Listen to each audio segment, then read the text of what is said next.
Après 2 jours de nervosité, la bourse de Paris rebondit. Les investisseurs restent et resteront attentifs aux différentes évolutions politiques et ce jusqu'à l'issue du scrutin législatif le 7 juillet. Mais pour l'heure, ils se concentrent sur la bonne nouvelle du jour avec cette inflation américaine qui ralentit plus que prévu en mai. Le CAC 40 termine la séance sur une hausse de 0,97% vers les 7 864 points dans un volume d'échange de 3,7 milliards d'euros.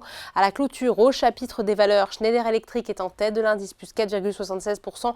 Les semi-conducteurs se portent bien avec STMicro qui avance de 3,27%. On note aussi une reprise du côté des bancaires. Société Générale s'offre un rebond de 2,10%, insuffisant toutefois pour effacer les pertes de la veille. BNP Paribas avance de 1,76%. Crédit Agricole progresse de 1,58%, bénéficiant d'un relèvement de recommandation de Jefferies qui passe de conserver à acheter sur la valeur tout en rehaussant fortement son objectif de cours de 13,40 € à 21,60 €. À l'opposé, les valeurs dites défensives sont dans le rouge, à l'image d'Orange qui perd 2,67% sur le SBF 120.